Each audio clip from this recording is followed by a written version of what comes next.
Explaining World War I. By the early 20th century, a looming spirit of nationalism was creating tension among European countries. Because of this, nations sought to protect themselves through alliances, the largest of these being the Triple Entente and the Triple Alliance. The Triple Entente included Russia, France, and the United Kingdom. Meanwhile, the Triple Alliance included Germany, Austria-Hungary, and Italy. The Triple Alliance is also known as the Central Powers. This tension would come to a halt on June 28, 1914. This would be when Archduke Franz Ferdinand of Austria-Hungary would be assassinated by Josip Princip, a Serbian nationalist.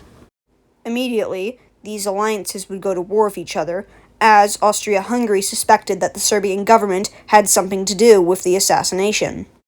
So, Austria-Hungary would declare war on Serbia, and because Russia was a Serbian ally, Russia would declare war on Austria-Hungary back.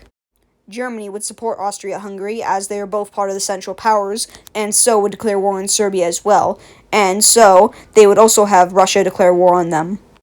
France would declare war on Germany and Austria-Hungary as they are part of the Triple Entente along with Russia. However, each side would have an outlier, as the United Kingdom would not join war immediately as they were still a bit hesitant, and Italy would actually switch sides and declare war on Germany. However, the United Kingdom would join the war when Germany enacted the Schlieffen Plan and would invade Belgium to get to France. The UK would join the war because of this, due to the fact that they had previously guaranteed the independence of the neutral Belgium. World War I had begun, and initially European citizens supported the war because they thought it would be a short war and it would bring glory to their countries. Although the Belgians held out longer than the Germans expected, the Germans would still commit many atrocities against the Belgian people, and would make it to France. After their initial winnings in Belgium, the Germans would make it to northeast France, before the war would turn into a stalemate for the next 2.5 years.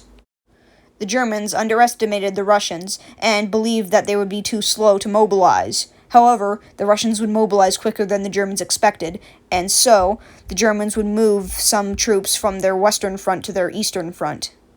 In August of 1914, the Germans would defeat the Russians at the Battle of Tannenberg.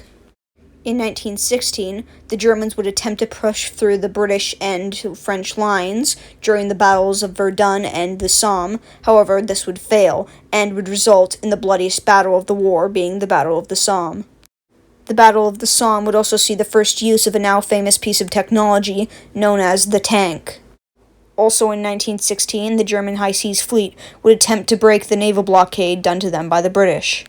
However, by the end of May, the British Navy would repel this at the Battle of Jutland in the North Sea. However, this would result in great casualties. In 1917, the Germans would attempt to get Mexico to invade the U.S. through the Zimmermann telegram. However, this would be intercepted by the British. The British would then give the telegram to the U.S., and paired along with the fact that German submarines had been attacking U.S. civilian ships, the U.S. would join World War I. In the same year, the Russian Revolution would happen, and would bring an end to the Russian Empire, and would begin the new Soviet Union. The new Bolshevik government of the Soviet Union would then sign an armistice with Germany, ending the Russian involvement in World War I. With the U.S. now involved in the war, much-needed reinforcements and supplies could be brought to the Triple Entente. In September of 1918, when the American troops slowly started to arrive, the Germans slowly started getting pushed back. In October of 1918, the Ottoman Empire, which had been part of the Central Powers throughout the war, would sign an armistice with Britain, ending their involvement in the war. By that point, the German army, along with all of German society, was breaking down due to food shortages brought along by the naval blockade imposed by the British. Because of this, peace talks would quickly begin, and on November 11, 1918, the fighting would cease. Not long after the war's end, Kaiser Wilhelm II would abdicate due to revolutions, and would then flee to the Netherlands, before the new Weimar Republic would be installed within Germany. The war had officially ended. In conclusion, World War I was a 4-year-long conflict which resulted in 40 million casualties. It would see the beginnings of new technologies that were to be used in war, such as the tank and poisonous gas. This war would see multiple empires come to an end, such as the German Empire, the Austro-Hungarian Empire, and the Ottoman Empire. After the war ended, celebration would begin all across the world. However, little did anybody know at the time, the end of the war, specifically the Treaty of Versailles, would begin many worse things in the future. Thank you for watching this video on World War I.